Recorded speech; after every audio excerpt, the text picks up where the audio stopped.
Thank you, Presiding Officer. I refer members to my register of interests with respect to my work in Zero Waste Scotland on phosphorus and priority substance recovery.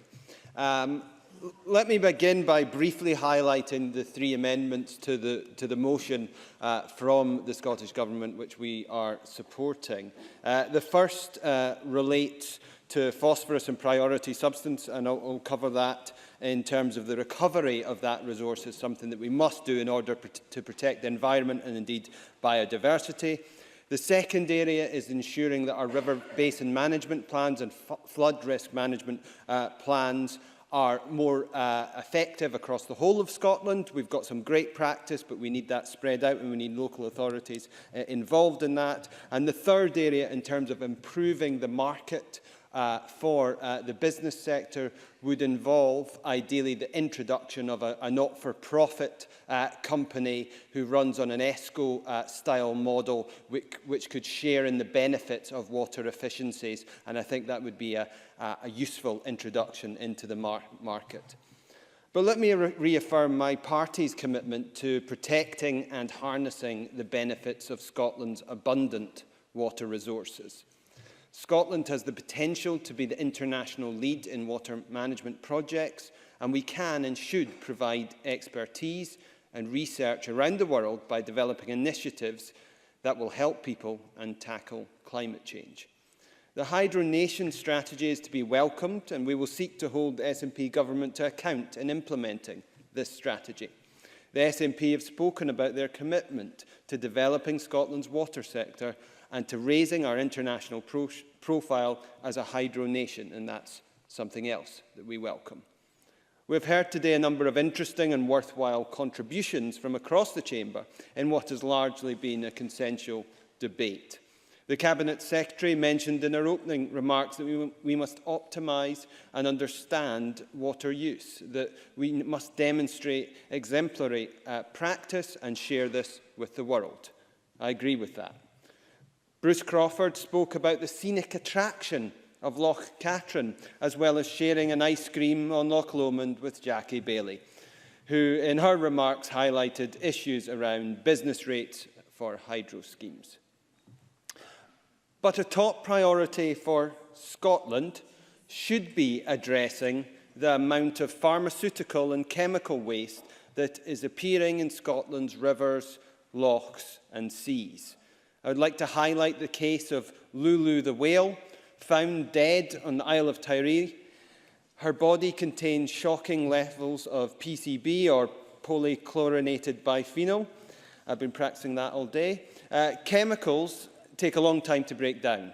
Therefore, the estimated £75 million of pharmaceuticals that are dispensed with but never used, often ending up in the natural environment, should be an additional concern.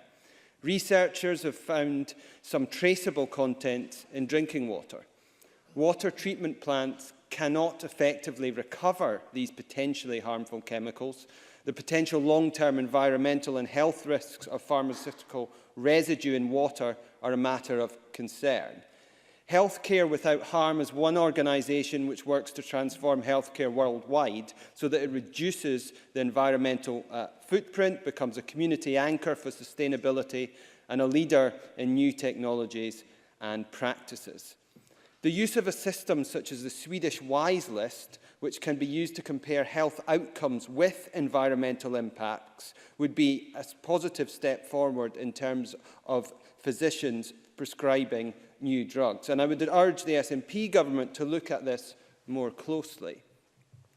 Donald Cameron spoke in his remarks about one of the goals of the Hydro Nation being to create a low-carbon water nation where carbon intensity is reduced. And while I welcome the progress from Scottish Water on this, I would like that to go further.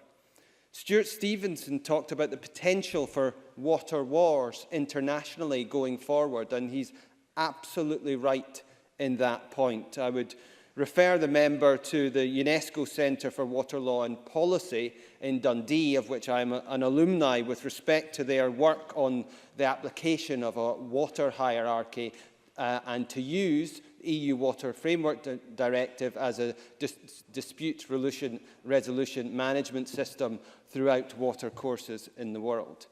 But I commend the international links that have been established with countries such as Malawi and India, and this was a point well made by Liam MacArthur. Donald Cameron highlighted the work of the UK government in helping 64.5 million people gain access to clean water and sanitation, and welcomed the target that a further 60 million would have access by 2020. This work also complements the work of the Scottish Government.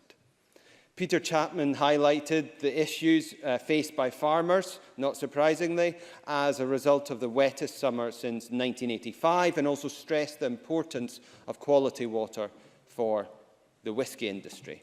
Indeed, as climate change continues to affect global weather patterns, Scotland becomes increasingly vulnerable to extreme flooding.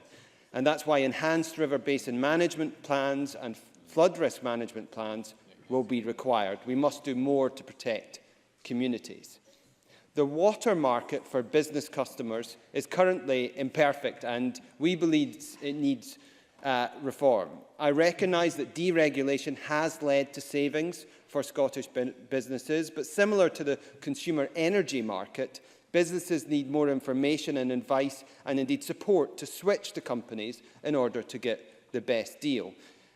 Indeed, bundling together with other utilities is another way to drive down costs and improve service. And certainly, for us on these benches, an energy service company, an ESCO, being introduced to the market would also be an improvement, because a commercial non-for-profit business providing a broad range of solutions and sharing in the benefits of efficiencies would be beneficial. Claudia Beamish highlighted the issues around small-scale hydro and a community-led approach, and the introduction of a project manager would be very useful in facilitating that.